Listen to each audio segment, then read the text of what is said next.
What up, guys? Casey Harrison Crawler here. I don't know if you can tell, but this thing is very, very good. We just went out, me and my buddy Tyler went out and did some hill climbing, which was super muddy. And then at the end of the hill climbing, we decided to get wet and play in the creek. And that's exactly what we did. And at one point, this thing was submerged up to here and still running and kind of kicking on and off because of the receiver. But yeah, so I'm going to go ahead and tear this thing down because it needs it. And I don't want the motor to rust up, which will happen if I don't tear it down. So that's what this video is, a teardown video for water maintenance. I'm going to get it torn down to where it needs to be, get the motor taken apart, and then that will be the end of the video. Because you guys really don't need to see a bunch more than that. You know, if I take it apart, put it back together, it's just the reverse operation, basically. But yeah, that water run was fun, to say the least. Oh, gotta have the phone ringing. But I don't want to answer it. Nope. No answer. See, here's a good reason why you need to tear down. Just simple stuff like that, you know, that being in the bearing can push on the bearing over and over, and over time make the outer seal fail, and then open up the bearing to the elements. And before you know it, you got a locked up bearing that you didn't know about if you don't maintain your vehicle, that is. So, go ahead and unplug the motor wires. Ugh, my hands are so slippery. Use this.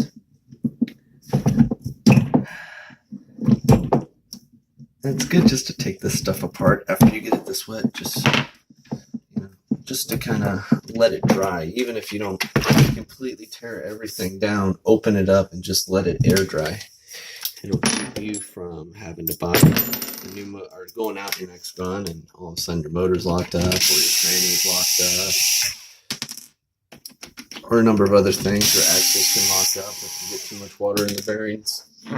So just something to keep an eye on. I really love playing it in the water, and I would do it more often. Except, in my opinion, anytime you get completely wet, this is what you have to do after. You have to. You have to.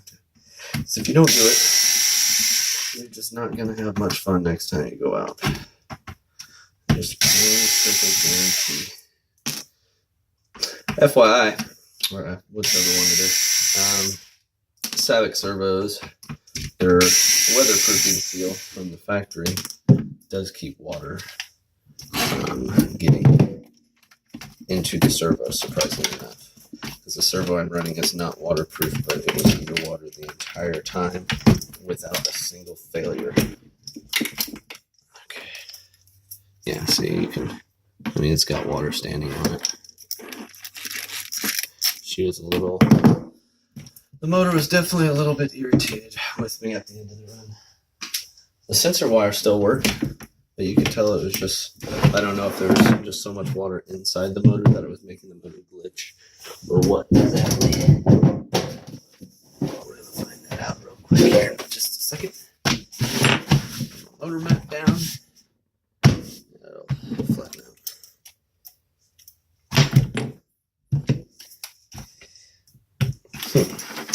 This is a Tican Pro 4 3300 sensor. I'm running a 17 tooth pinion on a 56 spur.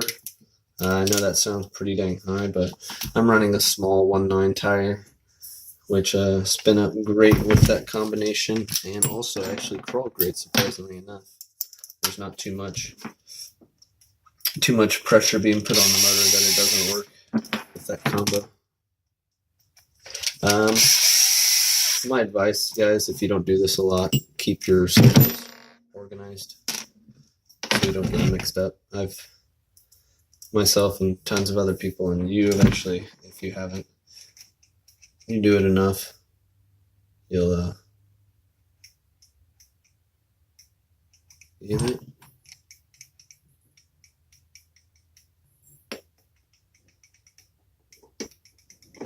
That's weird. That's the rotation making a click.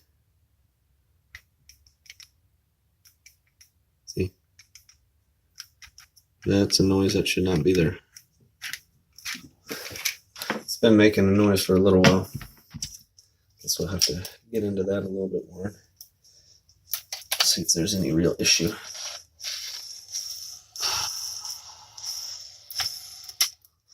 Part so you can keep it spinning like that. All right, motor time. Keep it organized. Little tip on Tekin motors: you have a big head or a big screw right here. Sorry, you got a big screw and then 4 little screws for your motor screws. Make sure you keep this orientation proper, because otherwise it'll clock your motor one direction or the other. So another tiny tip. Oh, wrong one. Let's see how much water we get out of this motor.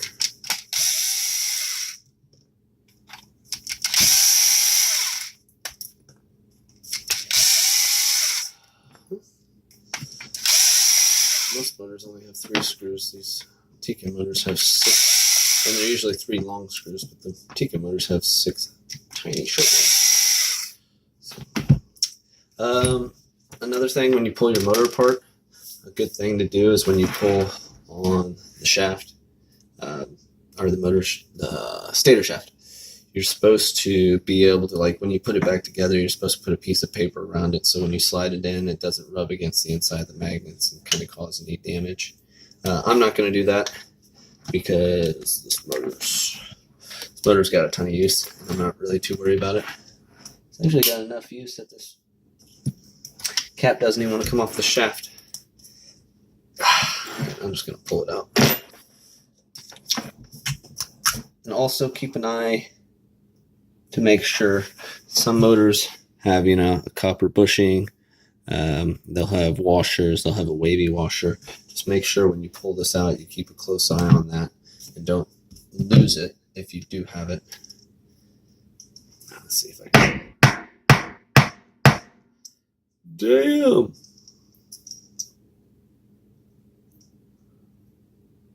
Surprisingly enough, the motor's kind of dry inside. Not too terribly wet. Very surprising. Oh, no, it's wet. Yeah, it's hitting me in the face.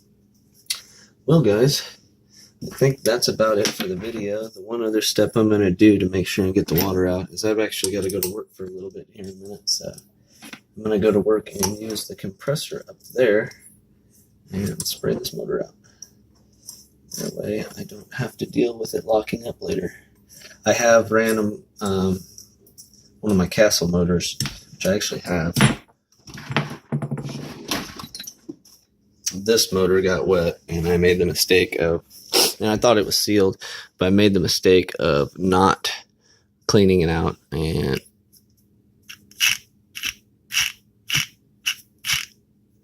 yeah, all jacked up. So clean your motors, guys, inspect them, take care of your stuff. Your fun will last a lot longer. So later, guys, have a good one.